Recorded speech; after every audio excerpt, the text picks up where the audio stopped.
Hello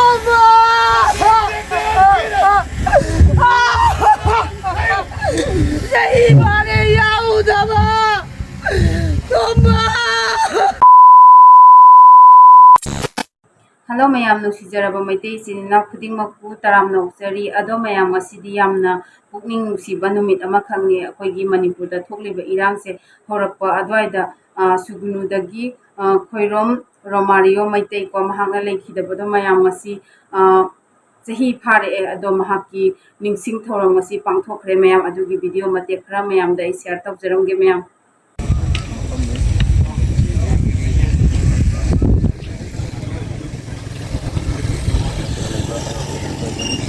Now we try the English na Apugil Kolda like the show Hana and I look Samay Kurumzari when I was young Sangai Japan and Doni any with home at Holy Suwanga later.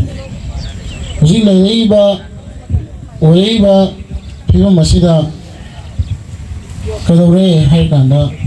Was it in the Gamena? I guess I plaster when I social media ini stable mana kalau nggak jadi detektor itu. Ini kita stable saja orang-orang detektor itu. Aduna mau itu waris hanabi option lagi aduna irang terukini.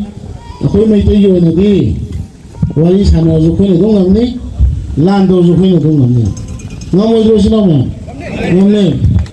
Usi kedua, aku itu kita nuai jadi sih. Third party yang begini, nanti nih. Ama moi mobile ini na ko itu waris eh.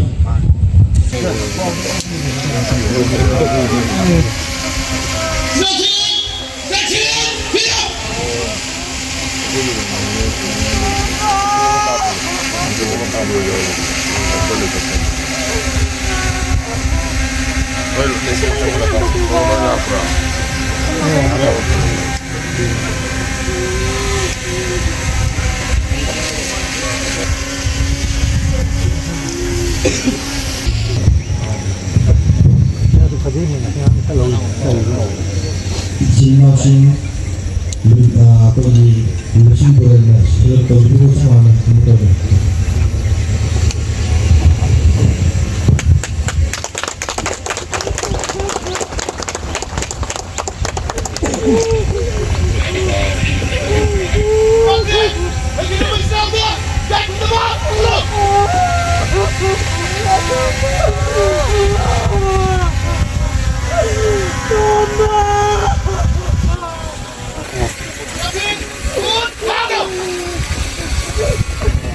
Kena kasih aninya tu. Kena kasih aninya apa? Waalaikumsalam. Apa dapat ya? Lara sebentar ni je. Sini. Nang urang. Oh kasih lah yang itu dia dah. Aku boleh dah.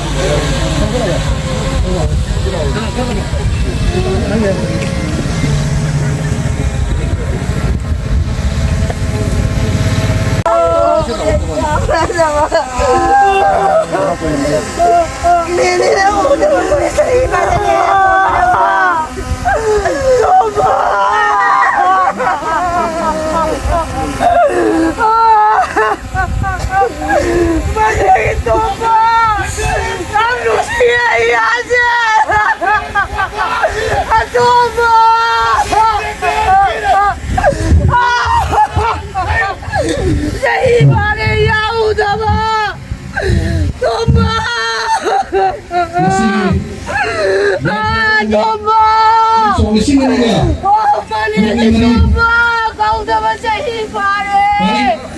Mungkin itu akan sudah berapa megi tang aku lagi bukti narkoteroris teroris sini mungkin itu sudah berapa